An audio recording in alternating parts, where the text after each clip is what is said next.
The bridge of the Terra's Defiance hummed with quiet activity. Admiral Sarah Chen stood before the main viewing screen, her hands clasped behind her back as she watched the stars drift by. The massive ship moved through space like a silent giant, its hull gleaming under the light of distant suns. Sarah had been in command of humanity's frontier fleet for 5 years now. In that time, she had watched their small colonies grow from desperate outposts to thriving settlements.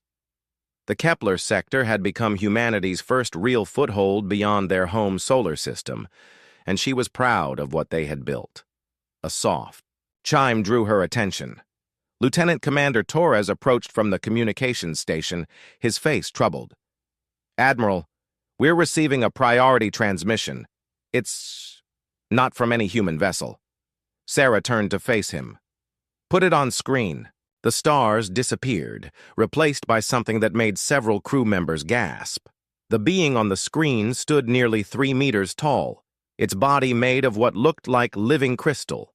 Light moved through its translucent form in patterns that hurt to watch. When it spoke, its voice sounded like breaking glass mixed with thunder. "I am Kethmore, speaker for Her Imperial Majesty, Empress Vexthera of the Zephyrian Empire. I bring words for the creatures that call themselves human." Sarah stepped forward. "I am Admiral Sarah Chen, commanding the United Earth Colonial Fleet. You may deliver your message." The crystal being's head tilted slightly, as if surprised by her calm response. "Your species has been granted the honor of serving the Empire for 50 of your rotations around your star. In that time, you have shown adequate ability to follow simple commands. However, your recent expansion into the Kepler sector violates Imperial law." "What law would that be?" Sarah asked, keeping her voice steady. "The law that states all worlds belong to the Empire. The law that your kind agreed to when we first allowed you to leave your birth system. The law that has kept you alive until now." Several officers on the bridge exchanged glances. Sarah had heard rumors about this agreement, supposedly made when humanity first developed faster-than-light travel. The details had always been kept secret by Earth's government. "Her Imperial Majesty is displeased," the speaker continued. "You have built cities on worlds that were not given to you. You have mined resources that belong to the Empire. You have acted as if you were equals rather than servants." Sarah felt anger rising in her chest, but she forced herself to remain calm.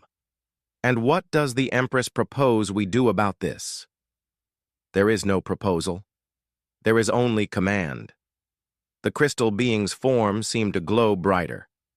"You will abandon all colonies in the Kepler sector within 10 of your days.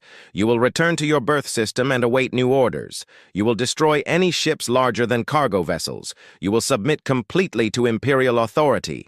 The bridge fell silent. Sarah could hear her own heartbeat in her ears. Behind her, she sensed the tension radiating from her crew. These were people who had dedicated their lives to building something new among the stars. Many of them had families. On the colonies they were being ordered to abandon. "And if we refuse?" Sarah asked quietly. The speaker's laugh sounded like ice cracking. "Refuse? Your species controls perhaps 50 ships of war. The Empire commands fleets that number in the thousands. We have reduced entire civilizations to ash for lesser insults than this. There is no refusing.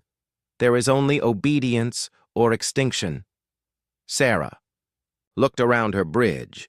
She saw the faces of men and women who had followed her across the galaxy. She thought of the children playing in the parks of New Geneva Colony. She thought of the farmers on Kepler Prime, proud of their first successful harvest. She thought of humanity's long dream of reaching for the stars. "Speaker Kethmore," she said, her voice carrying clearly across the bridge. "Please deliver this message to your Empress." The crystal being leaned forward slightly. "Speak." Humanity respectfully declines the Empire's demands. "We claim the right to exist as a free species among the stars. We will not abandon our colonies. We will not return to our birth system. We will not submit to Imperial authority. The speaker's form went completely still for several seconds. When he finally moved, his entire body was blazing with light. You refuse? You dare to refuse an Imperial command? We do more than refuse, Sarah continued. We offer the Empire a counter-proposal. You have 72 hours to withdraw all Imperial forces from human territory. Any Imperial ship found in our space after that time will be considered an act of war. The silence that followed seemed to stretch forever. The speaker's mouth opened and closed several times without sound, as if he could not process what he had heard. This is impossible, he finally whispered. No species has defied the Empire in 10,000 years. No one has ever dared to make demands of her Imperial Majesty. You are insects. You are nothing. We are human, Sarah replied simply, and we choose to be free. The transmission cut off abruptly. The bridge remained silent for a long moment before Lieutenant Commander Torres spoke up. Admiral, should I send that message to Earth Command? Sarah nodded. Send it on all channels. Make sure every human ship and colony receives it within the hour. As Torres hurried back to his station, Sarah's first officer, Commander James Walsh, stepped up beside her. Admiral, you realize what we've just done? Sarah looked out at the stars again. We've probably just started a war, James. A war we can't possibly win. They weren't lying about their fleet size. Intelligence estimates put Imperial forces at over 10,000 ships. I know the numbers, Commander. Sarah turned to face him. But sometimes the numbers don't tell the whole story. On the distant Imperial world of Cristhera Prime, Empress Vexithara sat on her throne of living diamond, surrounded by the floating forms of her advisors. The throne room was vast enough to hold a small city, its crystal walls reaching up into darkness. The Empress herself was beautiful in the way that a perfect blade is beautiful, elegant, flawless, and utterly deadly. Speaker Kethmore materialized before the throne, his crystalline form dim with shame. My Empress, I have delivered your commands to the humans. And? Her voice was like music played on crystal chimes, but there was ice underneath it. They have refused. The temperature in the throne room dropped 10 degrees in an instant. The Empress rose from her throne, her form growing larger and more brilliant as her rage built. They what?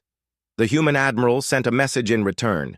They demand that we withdraw from their territory within 72 hours. The silence that followed was deafening.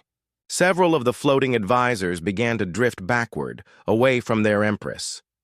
When she finally spoke, her voice shook the very foundations of the palace. 10,000 years, she said slowly. 10,000 years since any species dared to defy this empire. 10,000 years since anyone has forgotten their place in the natural order. She began to pace, her footsteps leaving glowing marks on the crystal floor. The Altarians tried to negotiate for better tribute terms. We turned their homeworld into glass. The Sindari attempted to form an alliance against us. We scattered their fleets and sold their survivors into slavery. The proud Helix Empire thought their ancient technology could protect them. Their star system is now empty space. She stopped pacing and turned to face her advisors.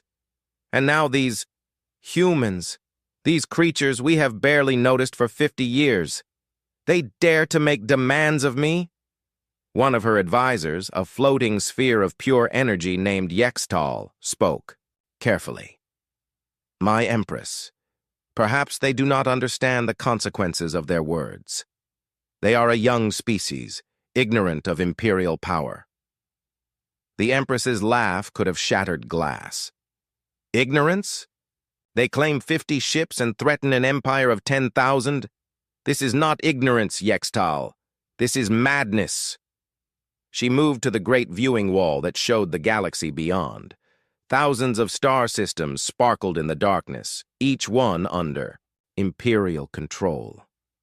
No, she said quietly. This is something else. This is the kind of arrogance that must be crushed completely so that no other species ever dreams of following their example. She turned back to her advisors. Send word to Admiral Thexkar. He is to take the Fifth Fleet to the human territories. I want those colonies burned to ash. I want their ships scattered like leaves in the wind. I want survivors brought back in chains to serve as examples. My Empress, another advisor ventured. The Fifth Fleet numbers 300 ships. Perhaps that is excessive for dealing with 50 human vessels? The Empress's eyes blazed. Excessive? Excessive? Her voice rose to a shriek that made the crystal walls ring. These insects have insulted the dignity of the Empire itself. They have forgotten that we are gods and they are dust. I would send the entire Imperial Navy if I thought it necessary. She calmed slightly, but her voice remained deadly. 300 ships will be sufficient to make the point. When other species see what happens to those who defy us, they will remember their place. The humans will learn that there are consequences for challenging their betters. Back on the Terra's Defiance, Sarah sat in her ready room, reading reports from across human space. The response to her ultimatum had been mixed. Some colony governors were terrified, begging Earth Command to find a diplomatic solution. Others were defiant, volunteering their local defense ships for whatever was coming. But there was something else in the reports, something that made Sarah smile despite the gravity of the situation. Hidden manufacturing facilities were coming online. Automated shipyards that had been disguised as mining stations were revealing their true purpose. Ships that had been listed as civilian transports were suddenly displaying weapon systems that shouldn't exist. For 50 years, humanity had appeared weak and compliant, but appearances could be deceiving. A soft chime announced a visitor. Commander Walsh entered, carrying a data pad. Admiral, we're receiving confirmations from all sectors. Operation Exodus is a go. Sarah nodded. How long until the first wave is ready? 12 hours for the near systems, 48 hours for the outer rim facilities. And our special projects? Walsh's grin was sharp. The first Prometheus-class carriers should be ready for launch within the week, all 1,000 of them. Sarah stood and walked to her viewport. In the distance, she could see the running lights of other human ships gathering in the darkness. Soon, very soon, the galaxy would learn something new about humanity. They would learn that sometimes the quiet ones were the most dangerous. The Empress expected to face 50 ships crewed by panicked primitives. Instead, she was about to discover that humanity had spent 50 years preparing for exactly this moment. They had smiled and bowed and paid their tribute, all while building something the galaxy had never seen before. They had built hope. They had built freedom. And they had built it with enough firepower to defend it. The 72-hour countdown had begun. Admiral Thexkar stood on the command deck of his flagship, the Eternal Dominion, and felt satisfaction flow through his crystalline form. Around him, 300 ships of the Imperial Fifth Fleet moved through hyperspace like a school of deadly fish.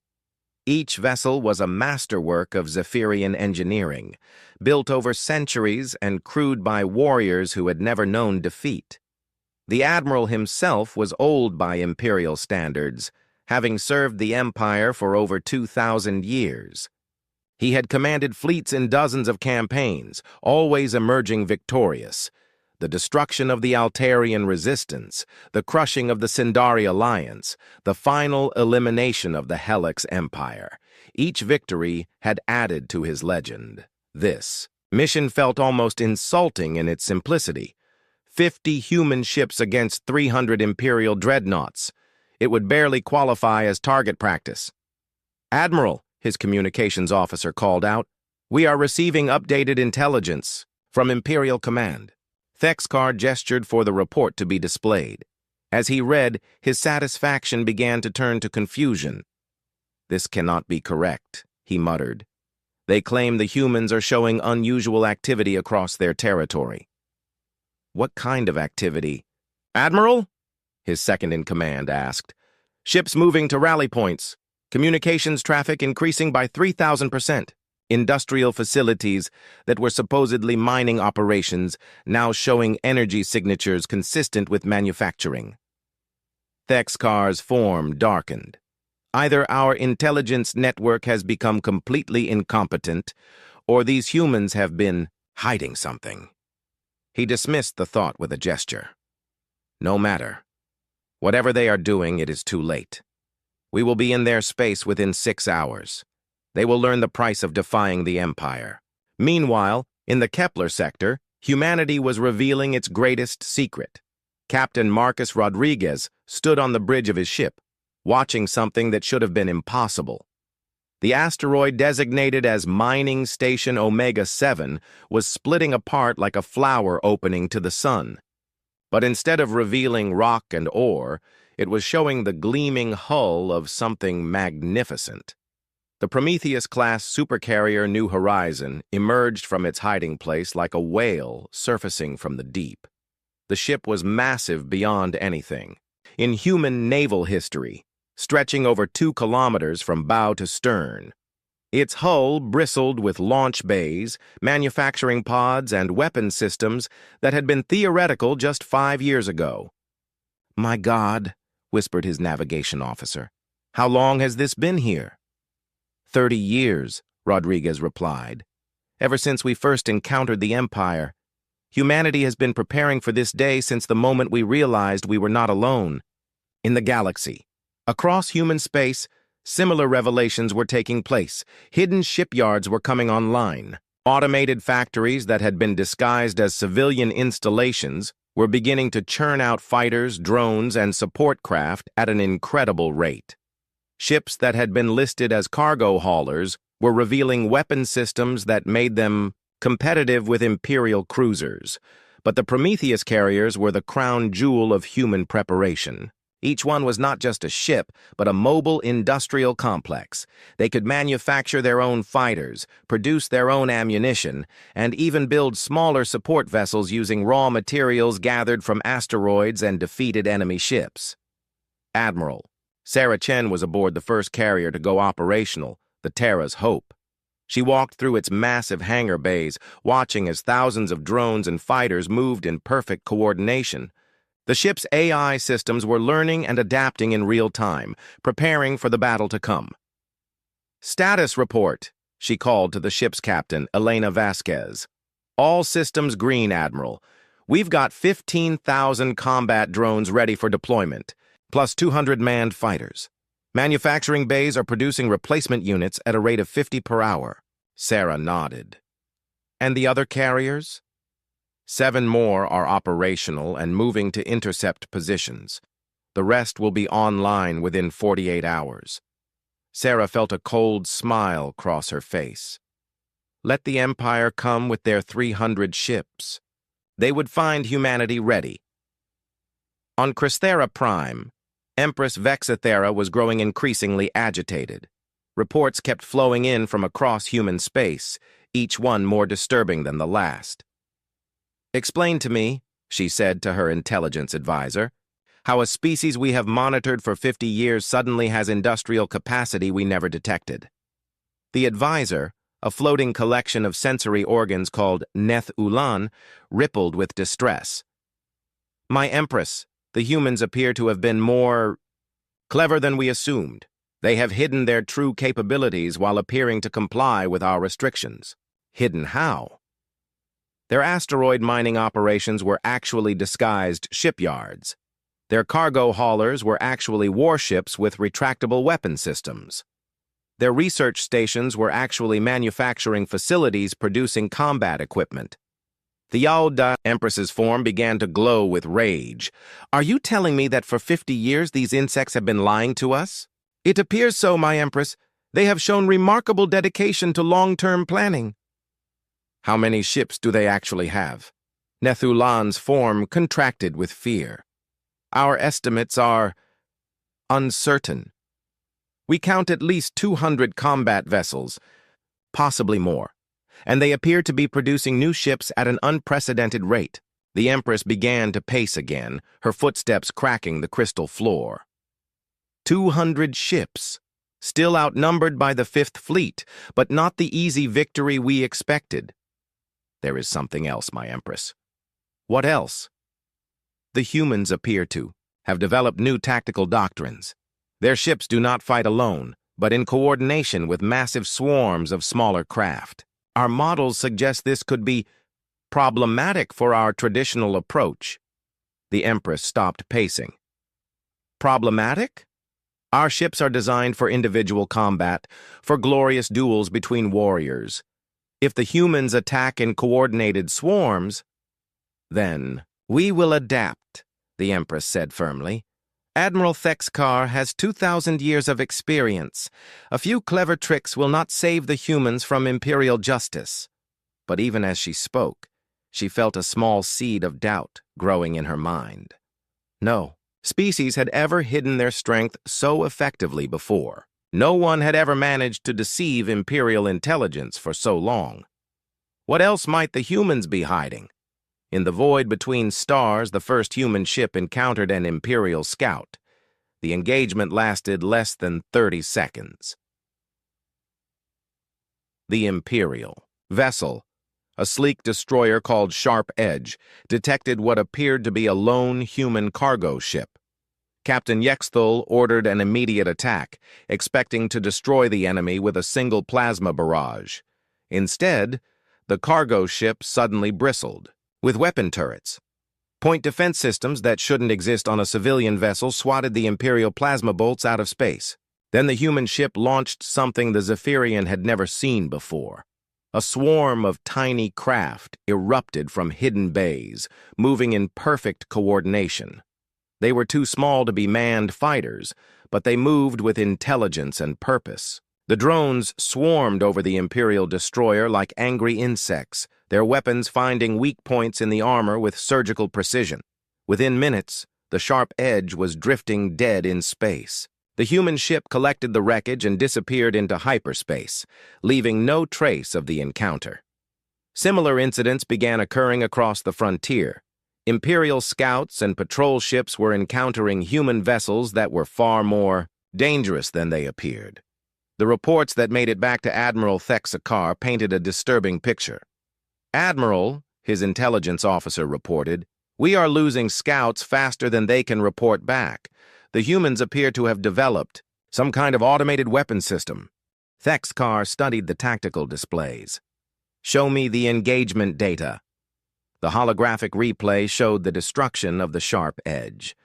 As Thexkar watched the swarm of tiny craft overwhelm the Imperial destroyer, he felt something he hadn't experienced in centuries: uncertainty. "Those are not manned fighters," he said slowly. "They move too precisely, react too quickly. Our analysts believe they are artificial intelligences of some kind. Each drone appears to be capable of independent thought while remaining coordinated with the others." Thexkar was quiet for a long moment. The Empire had strict prohibitions against artificial intelligence, viewing it as an abomination that could potentially challenge imperial authority. The idea that the humans had not only developed such technology, but had weaponized it, was deeply disturbing. "No matter," he said finally. "Clever toys will not save them from the might of the Fifth Fleet. We will arrive in the Kepler sector in 2 hours. Prepare for full assault." But as his fleet dropped out of hyperspace at the edge of human territory, Admiral Thexkar found himself facing something he had not expected. Instead of 50 primitive ships, he was looking at nearly 300 human vessels. And rising from the depths of space came something that made his ancient heart skip a beat. The Prometheus-class carriers were emerging from hidden positions throughout the system. 8 massive ships, each one larger than anything in the Imperial fleet, began deploying clouds of fighters and drones that darkened the space around them. "Admiral," his tactical officer called out, "we are detecting massive energy signatures from those large vessels. They appear to be manufacturing combat units in real time." Thexkar watched in growing alarm as the human carriers began launching wave after wave of fighters and drones. Within minutes, the human force had grown, from 300 ships to thousands of smaller craft. "This is impossible," he whispered. No species builds ships this quickly, but as he watched, the truth became clear. The humans hadn't just been hiding their existing strength. They had developed an entirely new way of warfare, one that turned manufacturing capacity into immediate tactical advantage. "All ships," he commanded, "prepare for battle. Whatever these humans have built, we will show them the power of the Empire." The first great battle between humanity and the Zephyrian Empire was about to begin. But Admiral Thexkar was beginning to realize that this would not be the easy victory he had expected. The humans had spent 50 years preparing for this moment. They had hidden their strength, developed new technologies, and created new ways of fighting. And they were about to show the galaxy what happened when humanity was finally forced to reveal its true nature. The Empire had ruled through fear and overwhelming force for 10,000 years. They were about to learn that sometimes the prey could become the predator. The galaxy held its breath as news of the human ultimatum spread across 1,000 worlds. In the great trading stations that connected civilizations, in the ancient libraries of elder species, in the diplomatic quarters where ambassadors gathered, to share whispers and rumors, everyone was talking about the same impossible thing. Humanity had declared war on the Zephyrian Empire. Ambassador Quelthera of the Metherian Consortium stood before the great viewing wall of Station Prime, watching the news feeds with disbelief. The Metherians were an old species, having watched the rise and fall of dozens of galactic powers over the millennia. They had learned to be careful, to avoid notice, to survive by staying neutral. But this was something none of them had ever seen. "It's madness," said Ambassador Ulex beside her, his tentacles writhing with anxiety. "Absolute madness. The humans number barely 50 ships against the entire Imperial Navy." Quelthara nodded slowly. "I remember when we first encountered them, 50 years ago, when they stumbled out of their home system with primitive faster-than-light drives. They seemed so innocent, so eager to learn and explore. And now they're challenging the most powerful empire in galactic history," Ulex replied. "Either they've developed something incredible, or they're about to become extinct." Similar conversations were happening throughout the galaxy. The Altarian refugees, scattered across dozens of worlds since their homeworld's destruction, whispered among themselves about the possibility of revenge. The Sindari, broken and enslaved, dared to hope that someone might finally stand up to their oppressors. Even ancient species that had submitted to imperial rule centuries ago began to wonder if change was possible. But nowhere was the shock greater than in the halls of Imperial Command itself. General Voxtar, Supreme Commander of all Imperial forces, stood before a massive holographic display showing the current disposition of human forces. The numbers kept changing as his intelligence officers updated their estimates, and each change made the situation more disturbing. 50 ships, he muttered. "That's what we've been told for 50 years. 50 ships and a handful of colonies." His aide, a younger Zephyrian named Kelthax, gestured at the display. "Sir, current estimates suggest at least 300 combat vessels, with more appearing every hour." "Where are they coming from?" Voxtar demanded. "Ships don't just materialize out of nothing." "Our analysts believe they've been hidden in various locations throughout their territory. Some appear to have been disguised as civilian vessels. Others were concealed in asteroid fields or disguised as mining operations." Voxtar studied the display more carefully. Something about the human deployment pattern bothered him. Their ships weren't arranged like any military formation he had ever seen. Instead of the orderly battle lines favored by most species, the human vessels seemed to be scattered randomly throughout their space. "General," Kelthax continued, "there's something else. These large vessels here, He highlighted 8 massive signatures on the display. Our scouts report they're unlike anything we've seen before. They appear to be manufacturing ships and equipment in real time. That's impossible. Sir, we have visual confirmation. These carriers are launching hundreds of smaller craft every hour, and the smaller craft appear to be controlled by artificial intelligence. Voxtar's form went rigid. The Empire had banned AI research centuries ago, after witnessing what happened to the ancient Kythera civilization. The Kythera had created artificial minds so advanced that they eventually replaced their creators entirely.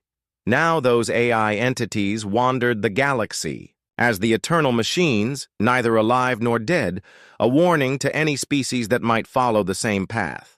The humans are using forbidden technology. It appears so, sir, but their AI seems to be purely military, designed only for combat operations. It shows no signs of independence or self-awareness. Voxtar was quiet for a long moment. The Empire's strength had always come from its mastery of crystal-based biotechnology, allowing them to grow ships and weapons rather than manufacture them. But that process took time. If the humans had found a way to mass-produce military equipment rapidly— "Send word to the Empress," he said finally. "Recommend that additional fleets be moved to support Admiral Thek's car." "How many fleets, sir?" Voxtar looked at the display again, watching as more human ships continued to appear. "All of them. In the Kepler sector, the first battle between Imperial and human forces was reaching its climax. Admiral Thek's car had expected a quick victory against primitives. Instead, he found himself fighting a type of warfare that challenged everything he thought he knew about space combat. The human carrier. Terra's hope drifted at the center of the battle, surrounded by a cloud of fighters and drones so dense it looked like a metallic storm. Captain Marcus Rodriguez watched from the bridge as his ship's AI systems coordinated the movements of over 10,000 individual craft. "Status report," he called to his tactical officer. "We've destroyed 12 Imperial cruisers and damaged 6 more. Our losses are minimal. The AI swarms are adapting to their tactics faster than they can counter-adapt." Rodriguez nodded. This was the key to humanity's new doctrine. Where other species built a few powerful ships and trained elite crews to operate them, humans had created thousands of smaller, expendable units that could learn and evolve in real time.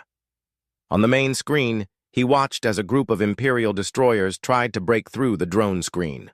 The AI swarms immediately shifted formation, creating a funnel that channeled the enemy ships into a killing zone. Within minutes, the destroyers were reduced to drifting wreckage. "Sir," his communications officer called out, "Admiral Chen is requesting a tactical update. Tell her we're implementing Protocol Swarm with 93% effectiveness. The enemy is having difficulty adapting to our coordination patterns." Across the battle space, similar scenes were playing out. Human carriers hung back from direct combat, instead launching endless waves of fighters and drones that swarmed over Imperial ships like metal locusts. Each drone was individually weak, but together they formed a collective intelligence that could outthink and outmaneuver traditional crew-operated vessels. Admiral Thekskar watched the destruction of his fleet with growing horror. In 2000, years of warfare, he had never seen anything like this. His beautiful ships, each one a work of art created over decades, were being torn apart by swarms of crude-looking human craft. "Admiral," his tactical officer reported, "we've lost 47 ships. Enemy losses are difficult to estimate. They keep producing new craft faster than we can destroy them." "Focus fire on the large vessels," Thekskar ordered. "If we can destroy their carriers, the smaller craft should become ineffective." But even this proved difficult. The human carriers were protected by overlapping shields of drones that absorbed incoming fire like a living wall. And every time the Imperial forces managed to destroy a group of drones, new ones launched to take their place. "Sir," his communications officer called out urgently, "I'm detecting hyperspace signatures. Multiple contacts incoming. Thexcar felt a moment of relief. Perhaps Imperial Command had sent reinforcements. But as the new arrivals dropped out of hyperspace, his hope turned to despair. More human carriers were arriving. Not just one or two, but dozens of them. Each one immediately began deploying its own swarms of fighters and drones, adding to the chaos of the battle. "How many ships do they have?" he whispered. His question was answered as ships continued to arrive. 50 carriers became 100. 100 became 200. The space around the Kepler system began to fill with human vessels, each one adding to the growing swarm of smaller craft. On the bridge of the Terra's Defiance, Admiral Sarah Chen watched the tactical display with satisfaction. Phase 1 of Operation Exodus was proceeding perfectly. The hidden carriers were emerging from their concealment throughout human space, moving to pre-designated rally points. "Admiral," Commander Walsh reported, "we now have 437 carriers operational. The Outer Rim facilities. Report they'll have the remaining units ready within 12 hours. Total fighter and drone count? Over 2 million and climbing. The AI coordination network is handling the increased load without any performance degradation." Sarah nodded. The AI systems had been perhaps humanity's greatest innovation. Unlike the rebellious artificial minds that had destroyed other civilizations, human AI was designed from the ground up to work in partnership with human commanders. Each drone was essentially an extension of a human pilot's will, allowing single individuals to control hundreds of craft simultaneously. "Admiral," the communications officer called out, "we're receiving transmissions from across the galaxy. Species we've never heard of are asking if the reports about our fleet size are accurate." "What are you telling them?" "The truth, ma'am. We now have 800 carriers operational, with more coming online every hour." Sarah smiled. Let the galaxy watch. For too long, species had suffered under imperial oppression because they believed resistance was impossible. Humanity was about to prove them wrong. On distant worlds, the news was spreading like wildfire. The Altarian refugees gathered around communication terminals, weeping as they watched human ships tear through Imperial formations. The enslaved Sindari whispered the numbers to each other in their work camps. 800 carriers, then 900, then 1,000. Ambassador Quelthara stood in the trading station's communication center, watching the live feeds with growing amazement. "By the ancient gods," she whispered. "They actually did it. They actually built a fleet capable of challenging the Empire." Beside her, Ambassador Ulex was practically dancing with excitement. 1,000 carriers! 1,000! And each one producing hundreds of fighters! The mathematics are staggering. But where did they hide them all? "Does it matter?" Ulex laughed. "They're here now. For the first time in 10,000 years, someone is making the Empire bleed." Word began to spread that this was not just a battle, but a revelation. Humanity had spent 50 years pretending to be weak while building something the galaxy had never seen. They had turned manufacturing into a weapon, logistics into a strategy, and patience into their greatest strength. The first rumors began to reach other oppressed species. If humanity could hide such strength for so long, what might be possible for others? If the mighty empire could be challenged, what did that mean for the future of galactic civilization? In the Kepler system, Admiral Thexcar made the decision that would haunt him for the rest of his days. Faced with the complete destruction of his fleet, he ordered a general retreat. "All ships withdraw to safe hyperspace distance. We will regroup and await reinforcements." It was the first time in over 1,000 years that an Imperial fleet had retreated from battle. As the surviving ships of the Fifth Fleet limped away from human space, they carried with them news that would shake the Empire to its foundation. Humanity was no longer hiding. The galaxy's greatest secret had been revealed, and among the stars, the balance of power had just shifted in ways that no one could have imagined. The age of imperial dominance was ending. The age of humanity was about to begin. The throne room of Crysthera Prime had never seen such chaos. Empress Vexithera stood in the center of the vast crystal chamber, her form blazing with rage, so intense that the very air around her began to shimmer with heat. Around her, advisors floated in careful formation, none daring to come too close to their furious ruler. The reports kept coming in, each one more devastating than the last. The Fifth Fleet had been destroyed. Admiral Thexkar was in full retreat with only 60 ships, remaining from his original 300. And the humans were not hiding anymore. 1,000 ships, the Empress whispered, her voice carrying across the chamber like the sound of breaking glass. 1,000 carriers, each one spawning endless swarms of these drones. She turned to her intelligence advisor, Neth Ulan, whose sensory organs were contracted tight with fear. Explain to me how an entire species managed to deceive us for 50 years. My Empress, Neth Ulan began carefully, it appears the humans have a talent for long-term planning that we underestimated. They accepted our dominance publicly while building their true strength in secret. Secret? The Empress's laugh was like the sound of a crystal mountain collapsing. How do you hide 1,000 ships? How do you conceal manufacturing facilities, capable of producing millions of combat craft? They used our own assumptions against us, another advisor, Kexhar, ventured. We saw what we expected to see, a primitive species, grateful for our protection, building simple mining operations and cargo vessels. The Empress began to pace, her footsteps leaving glowing cracks in the crystal floor. And now every species in the galaxy has seen Imperial ships retreat. Every slave world, every tribute system, every conquered people has witnessed the Fifth Fleet running from human space. The implications were staggering. For 10,000 years, Imperial rule had been maintained through the simple principle that resistance was futile. No one had ever successfully challenged the Empire because everyone knew it could not be done. But humanity had just shattered that fundamental assumption.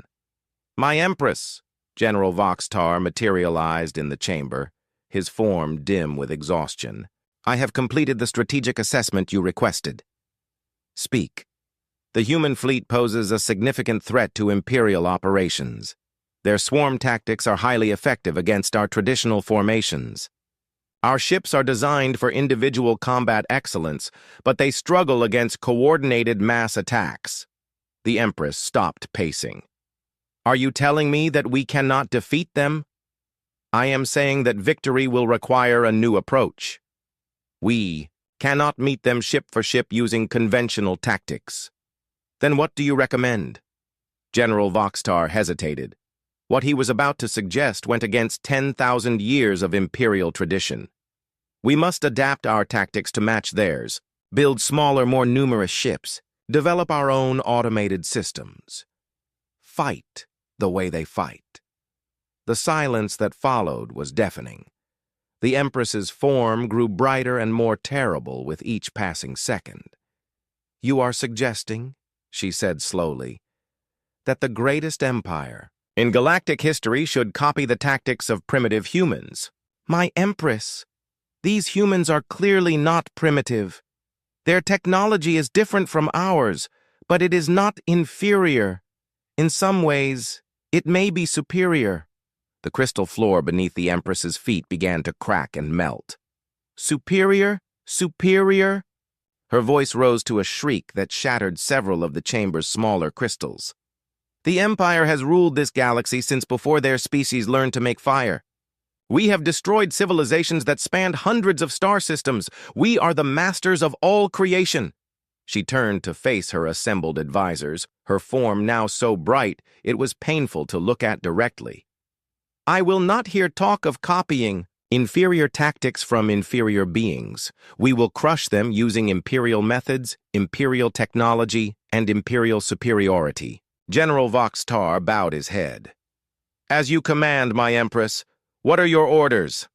Mobilize the First and Second Fleets. Call back the border patrols. Summon ships from every sector of the Empire. Her voice dropped to a deadly whisper.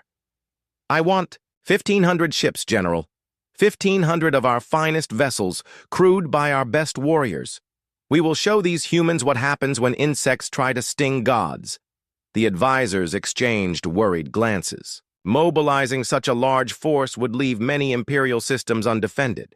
It would also signal to the entire galaxy that the Empire considered humanity a serious threat. My Empress, Intelligence Advisor Netholon spoke carefully. Pulling so many ships from patrol duties will leave our territory vulnerable. There are signs that some of our tributary species are already becoming restless. The Empress's laugh could have shattered diamond. Let them be restless. When we return from burning human space to ash, they will remember why they fear us. Sometimes it is necessary to remind the galaxy of Imperial power. She moved to the great viewing wall that showed the Empire's territory. Thousands of star systems sparkled in the darkness, each one under her control. For 10,000 years, peace has been maintained through strength. Every species knows that to challenge us is to invite destruction. These humans have forgotten that lesson, and their ignorance has infected others with false hope. She turned back to her advisors.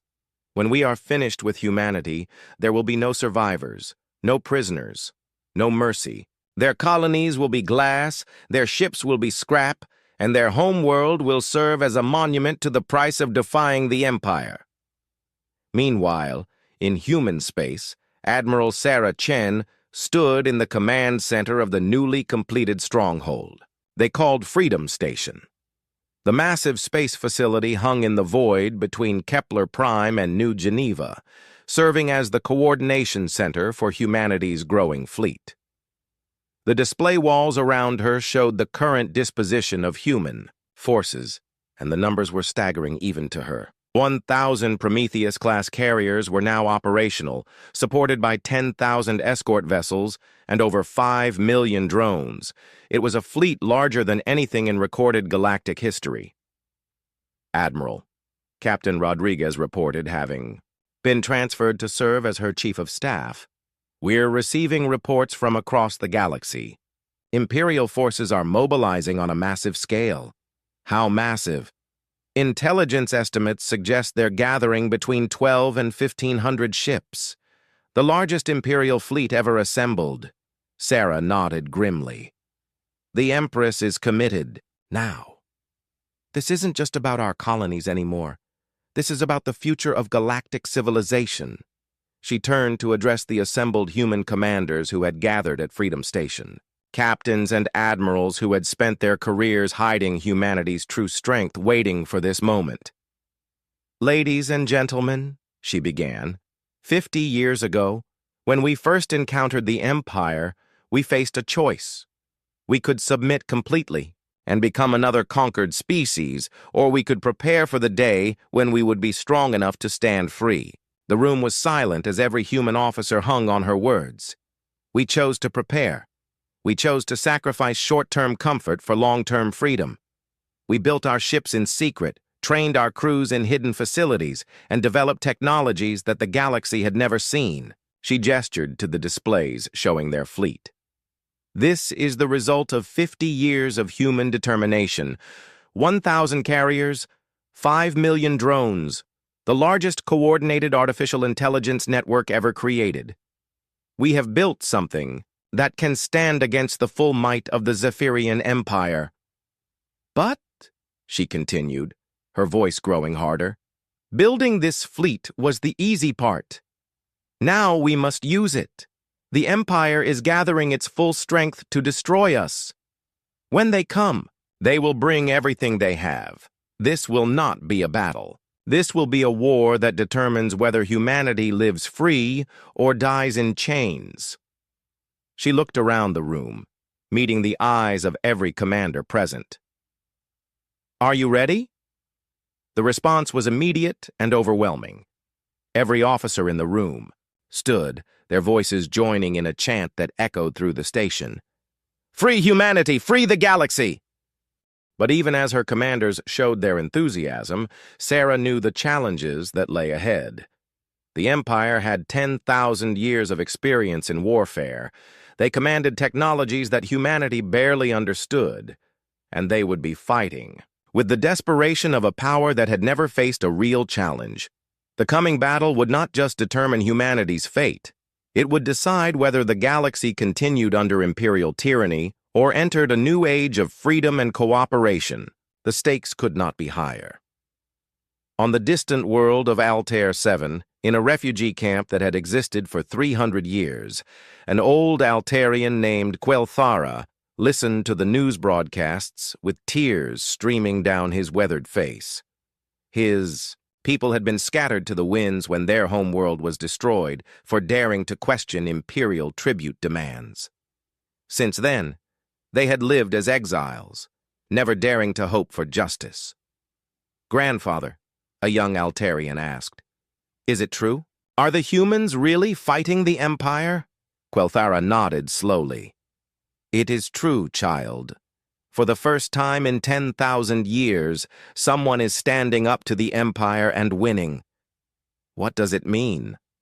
The old Altarian looked up at the stars, where somewhere in the darkness, human ships were gathering for the greatest battle in galactic history. "It means," he said quietly, "that perhaps our long exile is finally coming to an end. Perhaps there is hope after all." Similar conversations were happening on 1,000 worlds, in 1,000,000 refugee camps and slave colonies. The impossible had become reality. Humanity had revealed itself as a force capable of challenging the Empire's absolute power. But the Empire's response was swift and terrible. Empress Vexithara's rage had crystallized into cold determination. She would gather the largest fleet in imperial history and use it to crush humanity so completely that no other species would ever dare to follow their example. The stage was set for a confrontation that would shake the foundations of the galaxy. On one side, the ancient power of the Zephyrian Empire, with 1,500 ships crewed by warriors who had never known defeat. On the other, humanity's revolutionary fleet of 1,000 carriers, supported by artificial intelligence and manufacturing, capabilities that could adapt and evolve in real time. The outcome would determine not just the fate of two species, but the future of every sentient being in the galaxy. The age of imperial dominance was being challenged. Whether it would survive, this test remained to be seen. The space around Crysthera Prime had never seen anything like it. The imperial capital system, home to over 50 billion Zephyrians and the seat of galactic power for 10,000 years, was surrounded by the largest fleet in the history of the Empire. 1,500 ships of war hung in perfect formation around the crystal planet, their hulls gleaming with the reflected light of the system's twin suns.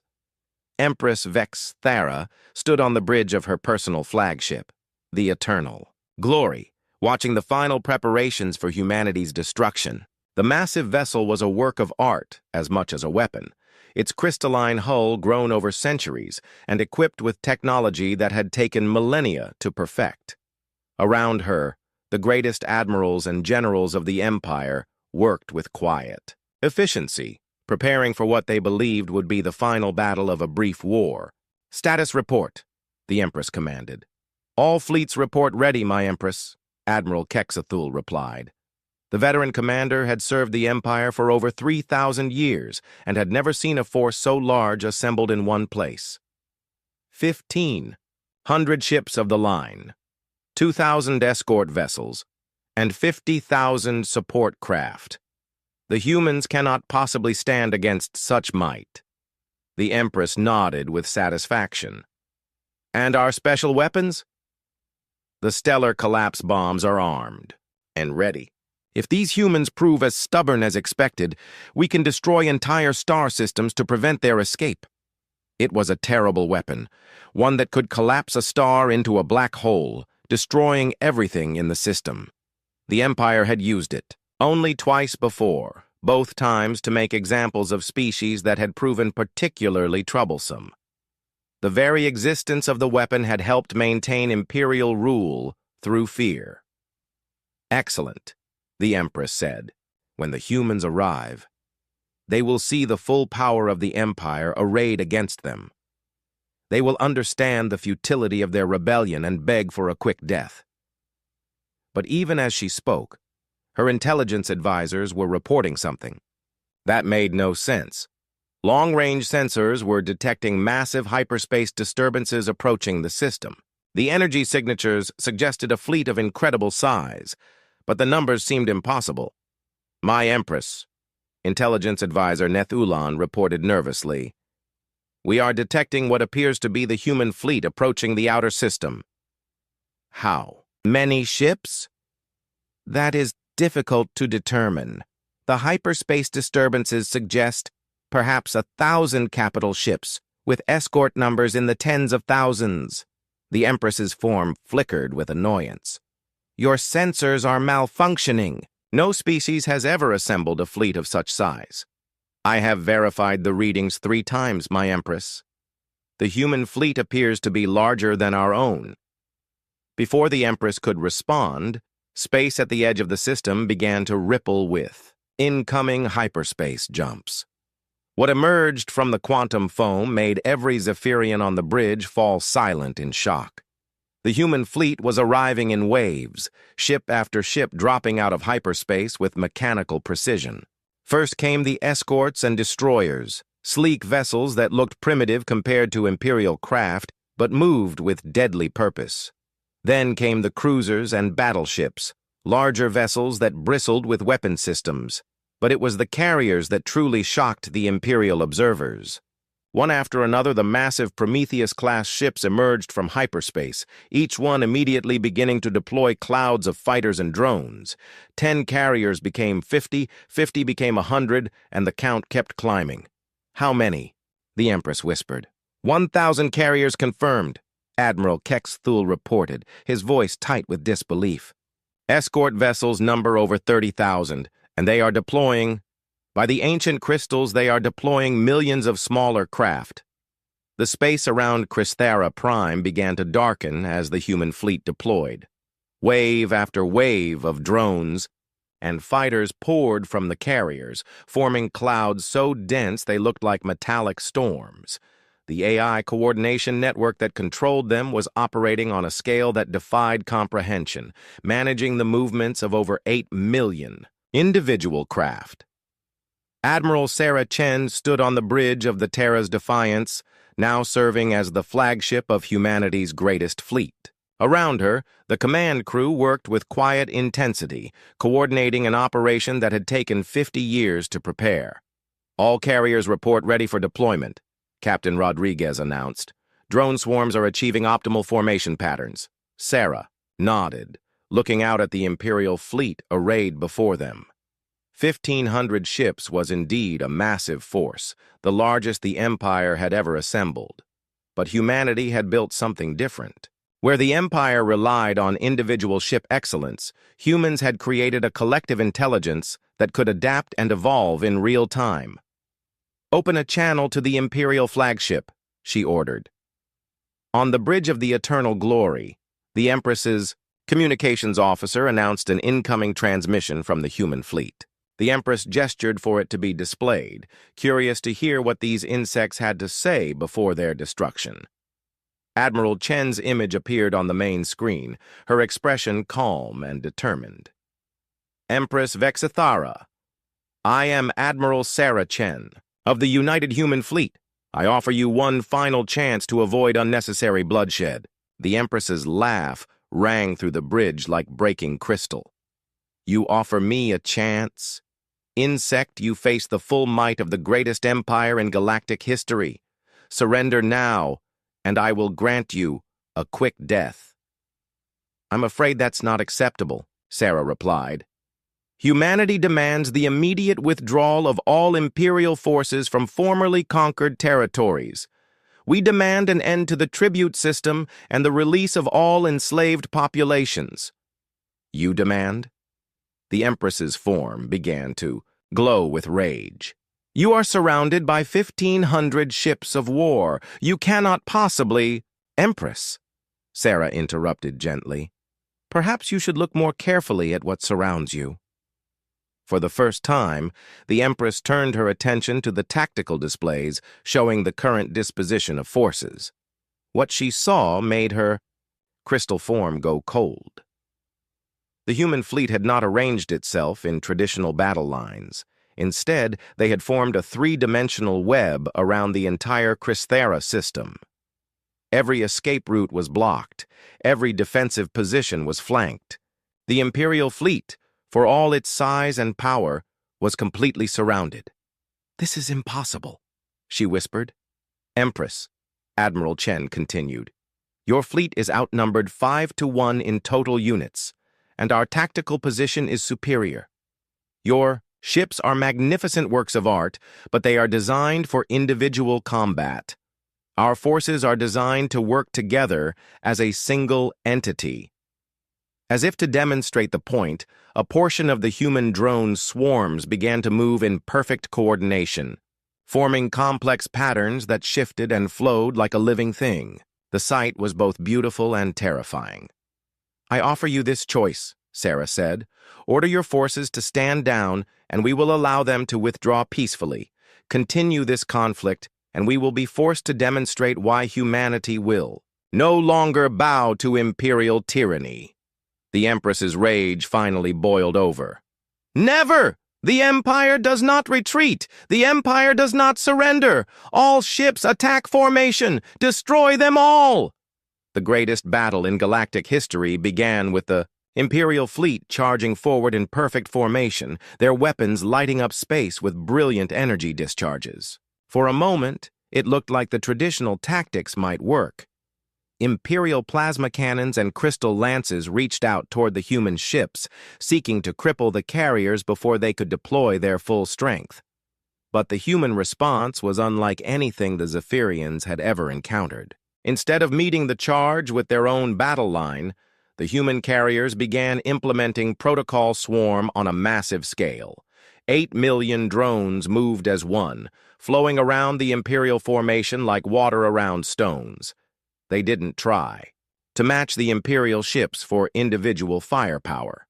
Instead, they attacked in coordinated waves, each group focusing on specific weak points, while others provided cover and distraction. Captain Marcus Rodriguez, commanding the carrier New Horizon, watched with satisfaction as his ship's AI coordinated with thousands of others to create a battle plan of unprecedented complexity. "Target their command ships first," he ordered. "Disrupt their coordination and the rest will follow." The drones obeyed with mechanical precision, forming into attack formations that shifted and adapted based on enemy response. When Imperial point defense systems tried to track them, the drones split into smaller groups. When Imperial fighters moved to intercept, they merged into larger formations with concentrated firepower. Admiral Kexthul watched in growing horror as his carefully planned battle formations began to disintegrate.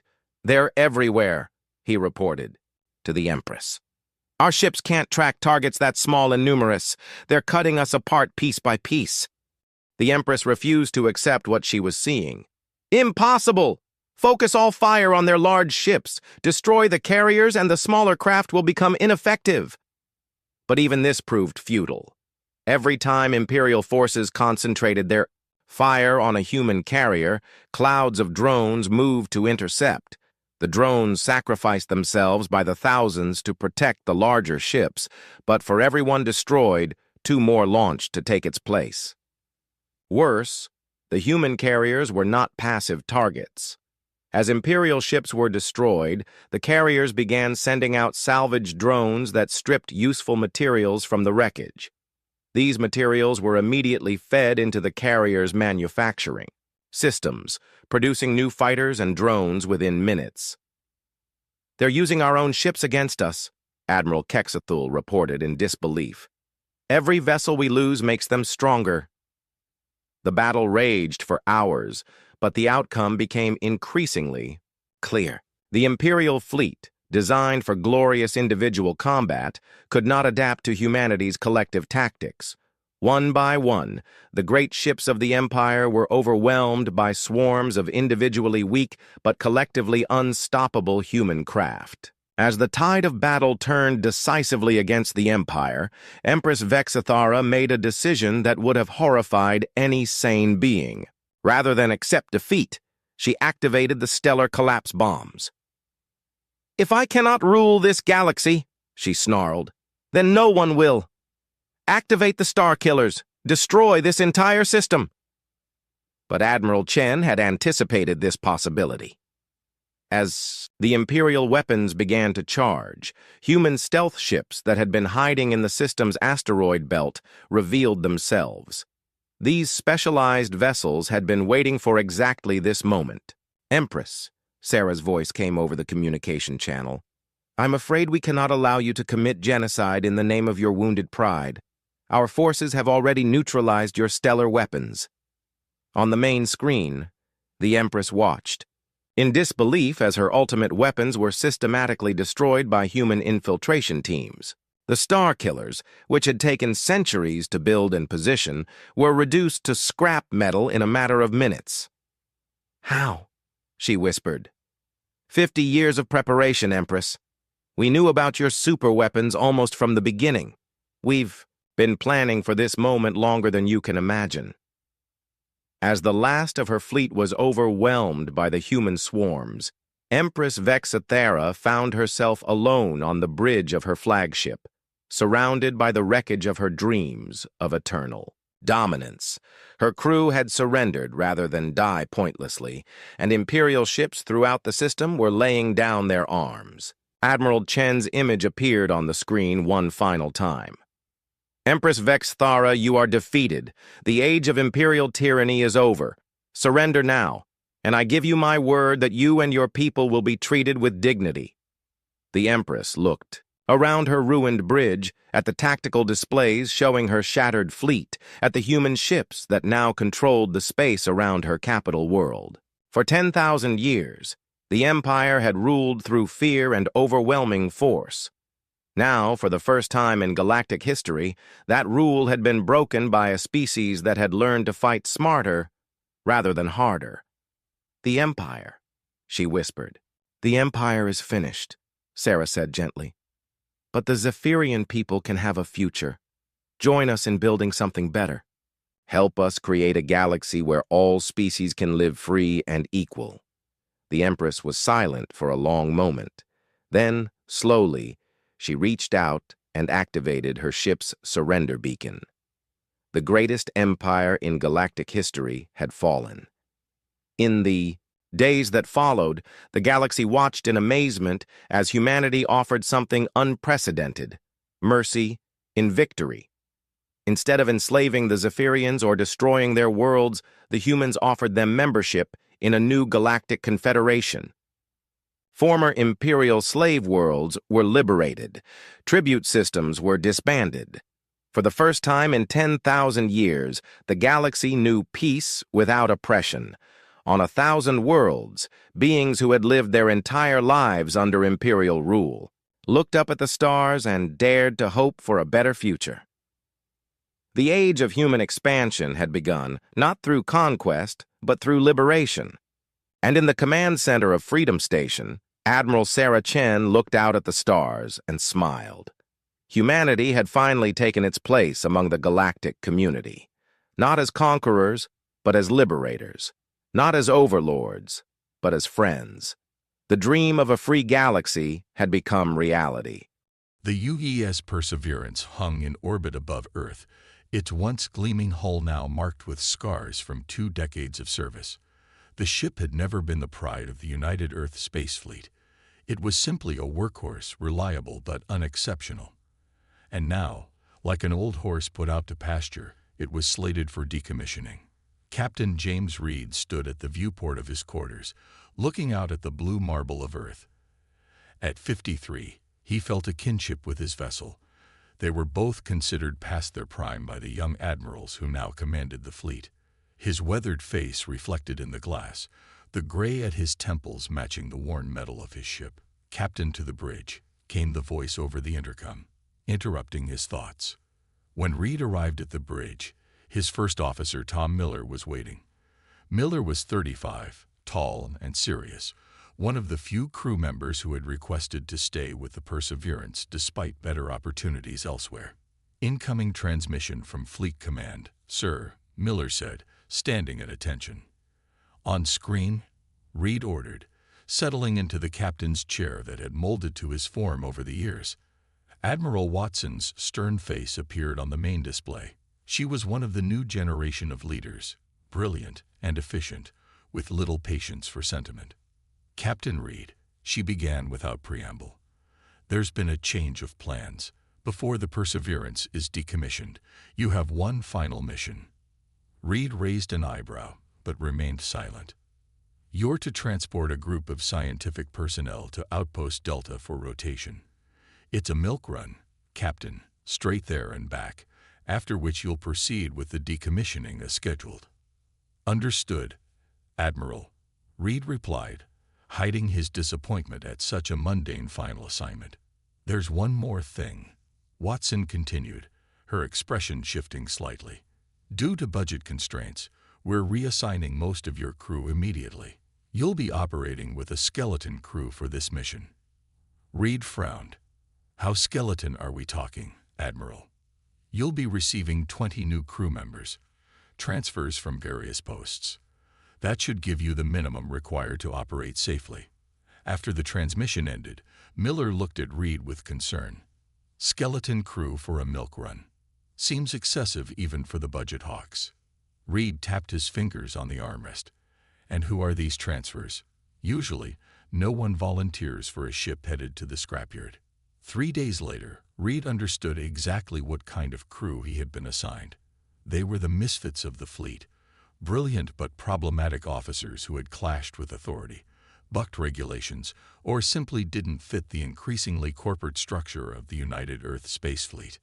Lisa Walker, his new chief engineer, had been demoted twice for modifying equipment without authorization, despite the fact that her modifications had worked brilliantly.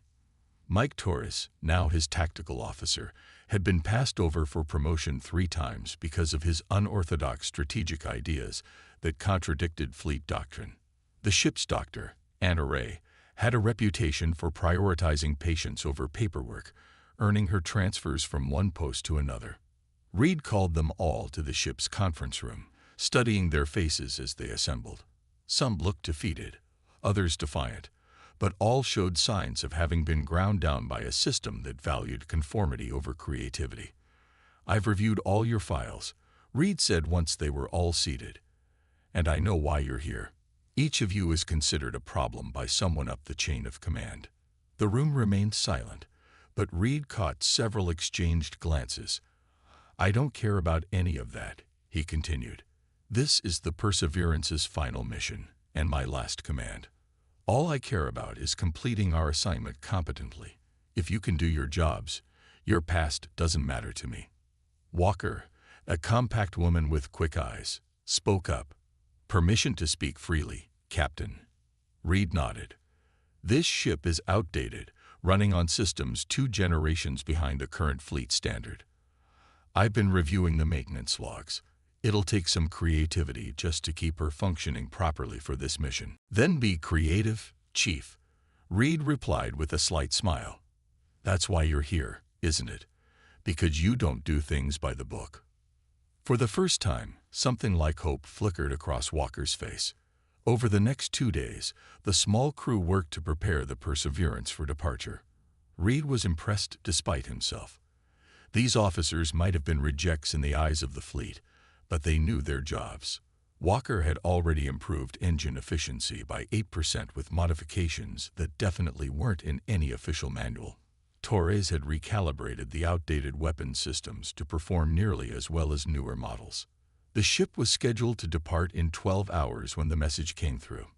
"Captain, emergency transmission from Outpost Gamma," called out Communications Officer Ben Park, his voice tense. "They're under attack." Reed rushed to the bridge where the rest of the command crew was already gathering. "Put it on screen." The transmission was fragmented, breaking up with static, but the message was clear enough. Outpost Gamma, one of the frontier colonies, was under attack by forces identifying as the Dominion, an aggressive coalition of 3 alien species that had been expanding their territory at the expense of any worlds in their path. "Request immediate assistance," said the colonial governor, fear evident in his voice. "They've landed ground forces and have orbital superiority. Civilian casualties air." The transmission cut off. Reed turned to his communications officer. "Contact Fleet Command immediately." After a brief conversation with Admiral Watson, Reed's expression darkened. "What's the word, sir?" Miller asked. "The main response fleet is 3 days out at best speed," Reed replied. "Command has ordered us to remain in orbit and await the arrival of battle-ready vessels." 3 days, Torres exclaimed. "Gamma will be overrun by then. There are 10,000 civilians on that outpost." Reed looked around at his crew of misfits and his aging, obsolete ship. Fleet regulations were clear. The Perseverance wasn't classified for frontline combat operations anymore. Engaging with enemy forces would be a direct violation of orders. He thought of all the times he had followed orders throughout his career, of the growing rigidity of the fleet, and of the lives hanging in the balance. "Mr. Miller, set course for Outpost Gamma. Maximum speed," Reed said, settling into his captain's chair with new purpose. Miller hesitated for just a moment. "Sir, that contradicts Fleet Command's direct order." Reed met his first officer's gaze steadily. "I'm aware of that, Mr. Miller. Are you refusing the order?" A slow smile spread across Miller's face. "No, sir. Setting course for Outpost Gamma." As the Perseverance broke orbit and accelerated toward the jump point, Reed knew this would be his last command one way or another. But perhaps, just perhaps, this obsolete ship and its crew of rejects might make a difference before they were done. No one feared the UES Perseverance. It had never been the fastest, the strongest, or the most advanced vessel in the fleet. But as it leaped into faster-than-light travel on a collision course with the Dominion forces, that was about to change. The UES Perseverance dropped out of faster-than-light travel at the edge of the Gamma system. The bridge crew tensed as the main view screen displayed the scene before them. "Tactical assessment, Mr. Torres," Captain Reed ordered, his voice steady despite the sight of 3 large Dominion warships orbiting the small colony world. Torres' fingers flew across his console. 3 heavy cruisers in orbit, sir. They're deploying landing craft to the surface. Colony defenses are minimal. They've already lost their orbital platform." "Life signs on the surface?" Reed asked. Dr. Ray checked her readings. Multiple human life signs, concentrated in the main settlement, and moving toward the emergency shelters. Dominion forces are spreading out from 3 landing zones. Reed nodded grimly. "They don't know we're here yet. Let's keep it that way." He turned to his first officer. "Mr. Miller, I want us to approach from behind the planet's moon. We'll use it for cover." "Sir," Torres interjected, "even with the element of surprise, we can't take on 3 Dominion cruisers. The Perseverance isn't built for that kind of fight." "I'm aware of our limitations, Mr. Torres," Reed replied. "We're not here to win a battle. We're here to save lives." He looked around at his crew. "Our priority is evacuating as many colonists as possible." As the Perseverance maneuvered behind Gamma's moon, Reed called his senior officers to the tactical room. The holographic display showed the colony and the Dominion positions. "The colony has 3 emergency shelters here, here, and here," Reed pointed. "Each has a landing pad large enough for our shuttles. We'll send all 4 of our shuttles down in rotation while the Perseverance creates a distraction." "What kind of distraction can we create that won't get us destroyed?" Miller asked. Lisa Walker, who had been quiet until now, stepped forward. "Captain, I've been studying the Dominion ships.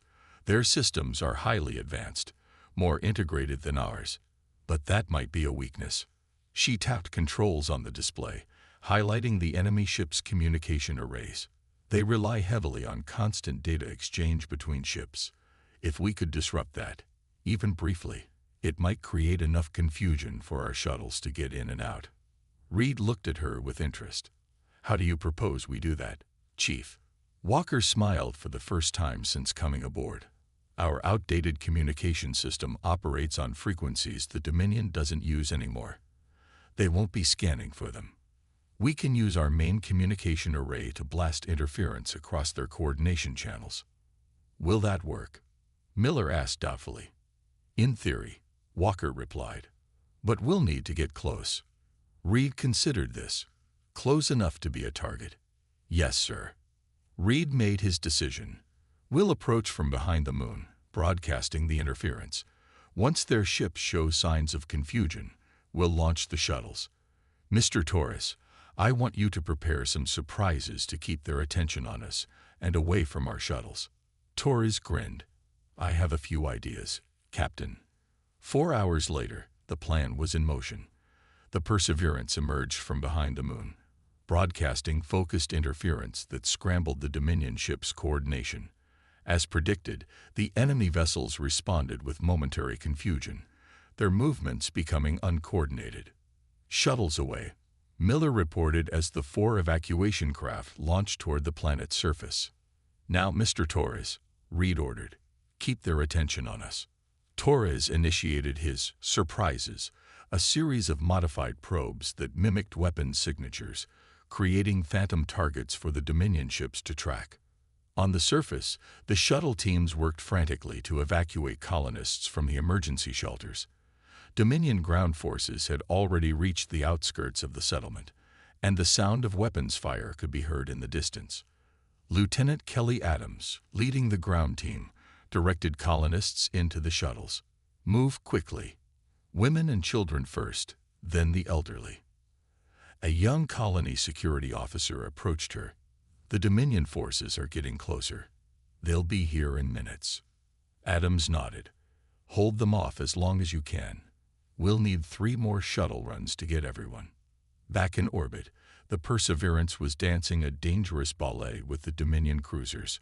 Reed had ordered the ship to make seemingly random maneuvers while continuing to broadcast interference. They're adapting to our jamming, Walker reported from engineering. I'm changing frequencies, but it won't fool them for long. Shuttle 1 returning with evacuees, Miller announced. Shuttles 2 and 3 are still loading. Shuttle 4 is en route back to the surface for a second run. Reed gripped the arms of his chair as a near miss from a Dominion energy weapon rocked the ship. Damage report. Minor damage to the outer hull, Walker replied. Shields holding at 78%. Sir, Torres called out urgently. One of the Dominion ships is breaking off to investigate the shuttle activity. Reed thought quickly. Mr. Torres, target their propulsion systems. Fire when ready. The Perseverance's outdated weapons shouldn't have posed much threat to the advanced Dominion vessel, but Torres had spent the previous day recalibrating and modifying them specifically to target known weaknesses in Dominion shielding. The shots hit with surprising effectiveness, causing the enemy ship to veer off course. Direct hit, Torres exclaimed with surprise in his voice. Their port thrusters are damaged. For the next 2 hours, the Perseverance continued its dangerous game, drawing fire while the shuttles worked to evacuate as many colonists as possible. The ship took multiple hits, and damage reports flowed in from all sections. Final shuttle approaching, Miller reported, his uniform stained with smoke from a console fire that had been extinguished minutes earlier. They crammed in as many as they could, but they had to leave some behind. Reed's face hardened at this news. How many? About 200 colonists couldn't be evacuated, Miller replied grimly. Mostly colony defense forces who stayed behind to cover the retreat. As the final shuttle docked, the Dominion ships coordinated their attack, their systems having finally adapted to the Perseverance's interference. All 3 cruisers are moving to cut off our escape route, Torres warned. Maximum power to engines, Reed ordered. Set course for the jump point. As the Perseverance accelerated away from the planet, the crew worked to tend to the nearly 800 evacuees now crowded into every available space on the ship. In his ready room, Reed received a troubling report from Dr. Ray. Among the evacuees was a colonial intelligence officer who had managed to recover data about Dominion fleet movements. "Captain," the intelligence officer said, her face grave, "the attack on Gamma was just the beginning. The Dominion is assembling an armada, over 50 ships. They're planning a full-scale invasion of human space." Reed stared at the data. "Have you transmitted this to Fleet Command?" The woman shook her head. "All long-range communications are being jammed. Your ship is the only warning Earth has." Reed looked out his viewport at the streaking stars as the Perseverance fled at maximum speed. Behind them, the 3 Dominion cruisers were in pursuit. Ahead lay an uncertain path to Earth with vital information that could save billions of lives. The HFY Perseverance, old, damaged, and overcrowded, had just become humanity's most important ship. "We've lost them," Torres announced with relief as the Perseverance emerged from its 3rd random jump in 6 hours. The tactical officer's shoulders plumped with exhaustion, but a small smile played on his lips. Captain Reed nodded. "Good work. Now we need to decide our next move." He looked around at his senior officers gathered in the conference room. The strain of the past 24 hours showed on every face. "We have to get back to Earth with this intelligence," Miller said, gesturing to the data they'd received from the colonial officer. "The fleet needs to know about the Dominion Armada. If we head straight for Earth, the Dominion ships will likely intercept us," Reed replied. "We're not fast enough to outrun them on a direct course." Lisa Walker, who had been studying the star charts, looked up. "Captain, I have another idea. What if we don't run from the Armada? What if we follow it instead?" The room fell silent as all eyes turned to the engineer. "Explain," Reed said after a moment. Walker pointed to the star map. "Based on the intelligence report, the Dominion Armada is gathering here, at these coordinates. If we can get close enough to observe them without being detected, we might learn more about their plans, possibly find a weakness. We might even be able to get a message to Earth through back channels." "That's insanely risky," Miller objected. "One old ship against an entire armada." "Not against them," Walker corrected. "Near them. The Perseverance has one advantage. It's considered obsolete. The Dominion's advanced scanning systems are calibrated to detect current-generation human ships. Our older power signature and communication systems might register as background noise or minor anomalies." Reed considered this. "So we could potentially shadow the Armada undetected." "It's possible," Walker said. "Not certain, but possible." Torres leaned forward, his tactical mind engaged. "If we could get close enough, we might be able to gather detailed information about their fleet composition, weaknesses, maybe even their attack plans." Reed looked at each officer in turn, weighing the enormous risk against the potential reward. Finally, he nodded. "Set course for the Dominion gathering point. Maximum stealth protocols." 3 days later, the Perseverance lurked at the edge of a dense asteroid field, its systems powered down to minimal levels. Through the main view screen, the crew stared in silent horror at the Dominion Armada. 67 ships, Torres whispered, reading from his tactical display. 23 heavy cruisers, 32 destroyers, 5 carriers with fighter squadrons, and 7 support vessels. "If that force reaches Earth, the fleet won't stand a chance," Miller said grimly. Reed turned to Walker. "Status of our detection measures." "So far, we're registering as a minor electromagnetic anomaly," she replied. "I've modified our hull plating to absorb most of their scanning frequencies. As long as we stay among these asteroids and keep power levels low, we should remain undetected." For the next 2 days, the crew of the Perseverance meticulously cataloged everything they could about the Dominion fleet. Torres noted weapons capabilities and defensive systems. Walker analyzed their power signatures and communication frequencies. Dr. Ray even studied what little they could determine about Dominion biology from long-range scans. In engineering, Walker made a discovery that changed everything. "Captain, you need to see this," she called over the comm system, her voice tight with excitement. When Reed arrived in engineering, Walker was hunched over a workstation, surrounded by complex energy pattern analyses. "I've been studying the Dominion ship's power distribution," she explained. "Their systems are incredibly advanced, integrated neural networks that process data at speeds our computers can't match. But they're also incredibly sensitive to certain types of electromagnetic interference." "Like the interference we used at Gamma?" Reed asked. "Similar, but more targeted," Walker replied. "Their ships communicate using quantum entanglement channels, almost impossible to jam using conventional methods. But their systems have to translate those quantum signals into commands for mechanical systems." She pointed to a specific energy pattern on her screen. "That translation happens at this frequency range. And guess what? The Perseverance's old fusion drive, when operating at 87% capacity, produces harmonic resonance waves that interfere with exactly that range." Reed's eyes widened as he understood the implications. "You're saying our outdated drive system could disrupt their ship functions?" "Not just disrupt," Walker said with a growing smile. "In theory, it could temporarily paralyze them. They'd lose coordination between their neural networks and physical systems for maybe 30 seconds before their automatic compensation kicks in." 30 seconds could be enough time to get a shot in, Reed mused. "Or escape if needed," Walker added. Reed was about to respond when the ship's alarm blared. He rushed back to the bridge. "Dominion scout ship," Torres reported as Reed entered. "It's conducting a sweep of the asteroid field. Current trajectory will bring it within direct visual range in 3 minutes. "Options," Reed demanded. "We can try to move deeper into the asteroid field," Miller suggested. "But the engine power required might give away our position. Or we can hold position and hope their sensors don't pick us up," Torres added. Reed made his decision. "Neither. Mr. Torres, power up weapons. Target their engines only." "Sir?"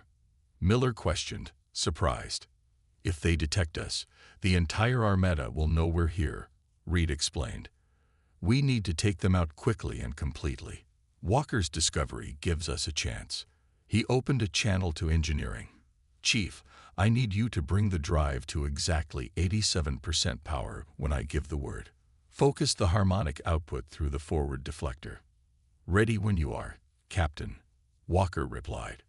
The bridge crew watched tensely as the Dominion scout ship grew larger on the view screen, methodically scanning the asteroid field. "It's changing course," Torres reported suddenly. "Coming directly toward us. I think they've detected something." Reed leaned forward in his chair. "Steady. Wait for my mark."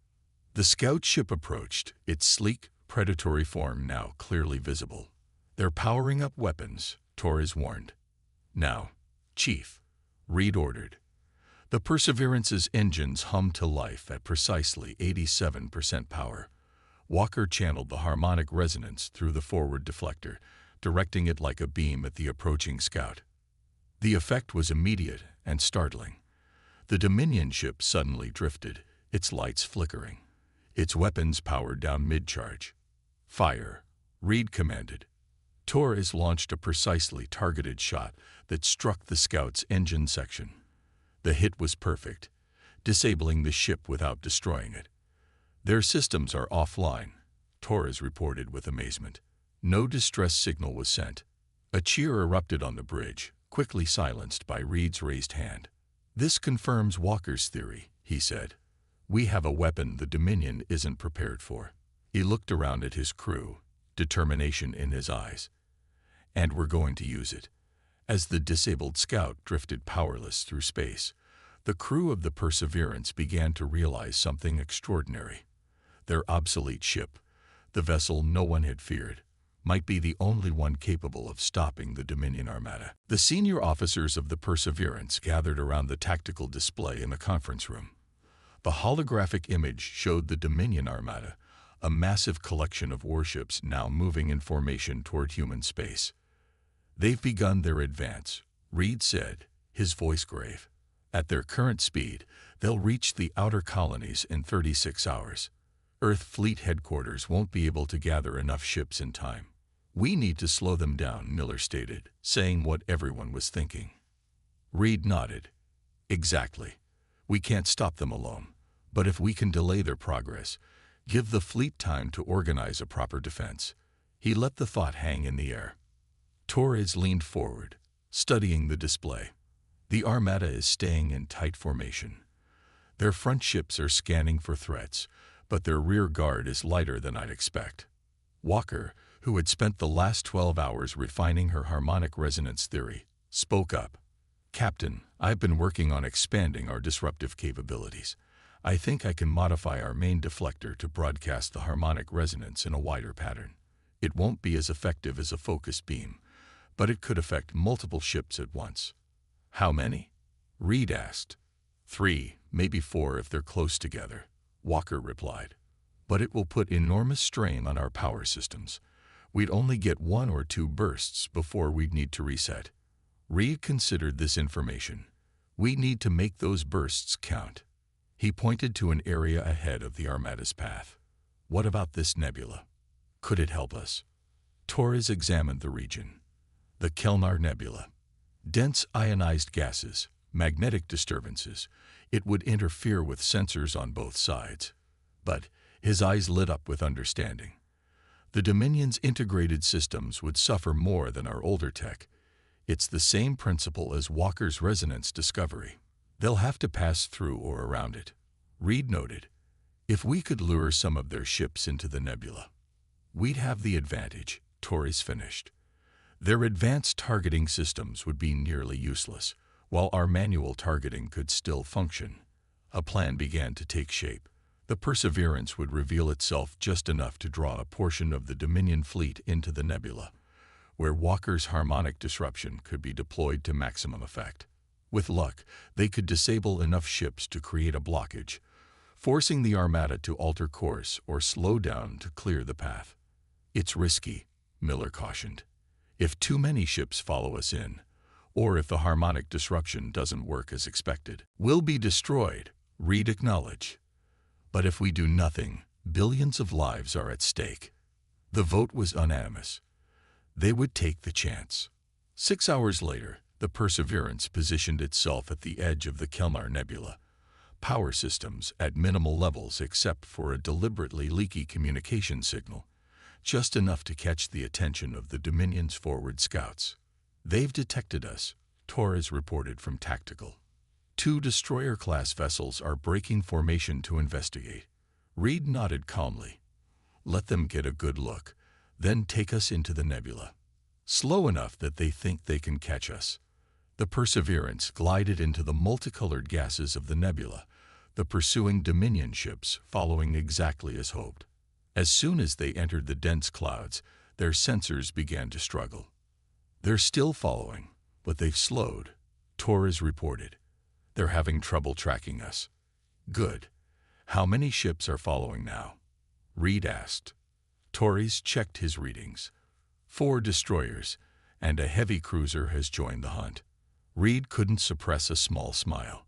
Better than we expected. Take us deeper, to the coordinates we selected.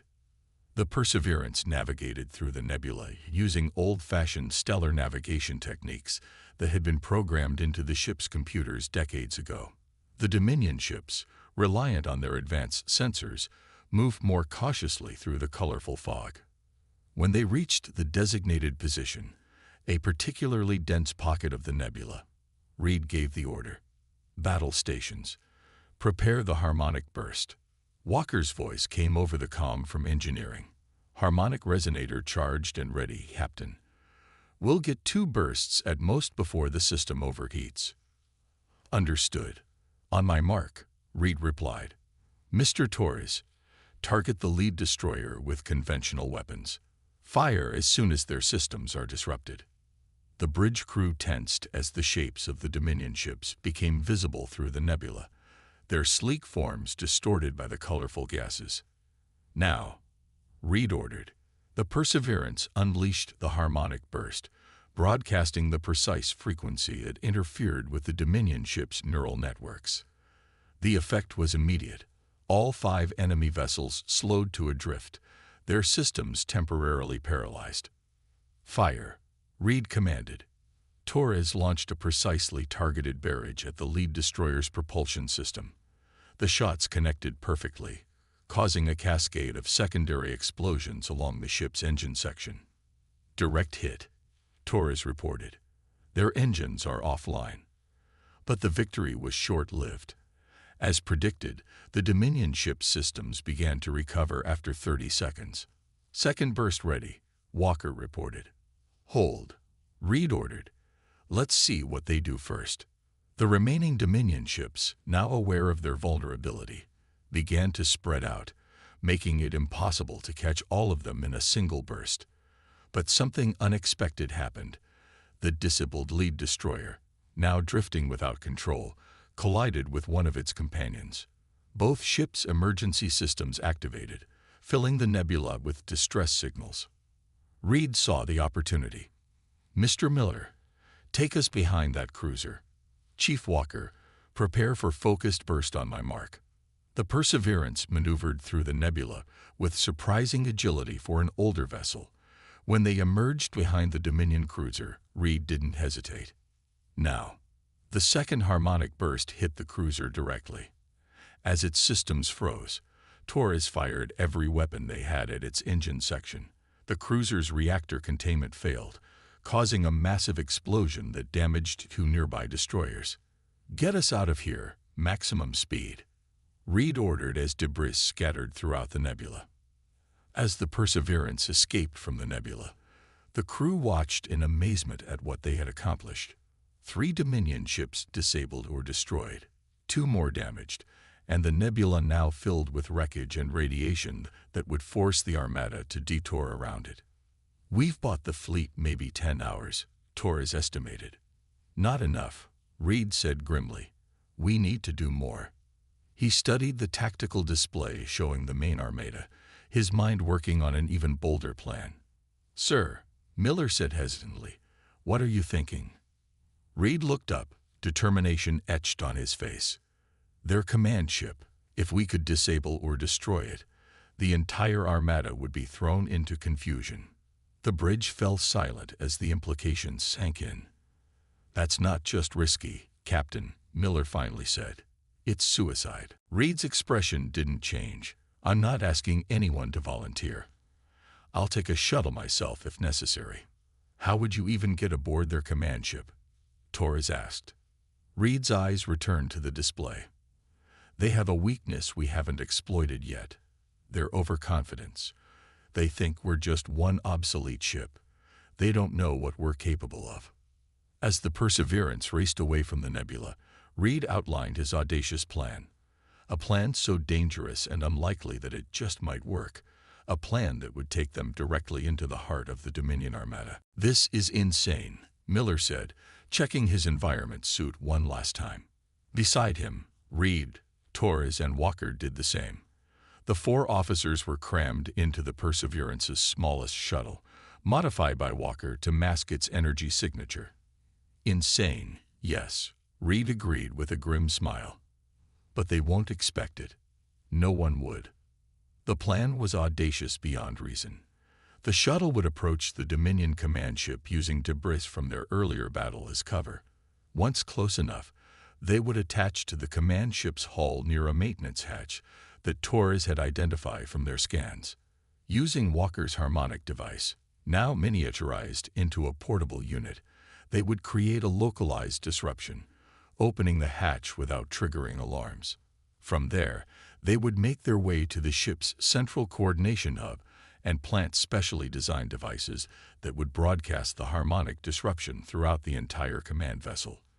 If successful, it would paralyze the ship's systems long enough for the Perseverance to target its main communication array. "Remember," Reed said to the team, "our goal isn't to destroy their command ship. It's to disable their ability to coordinate the Armada." The shuttle launched, its engines barely more than a whisper as Walker's modifications kept its signature minimal.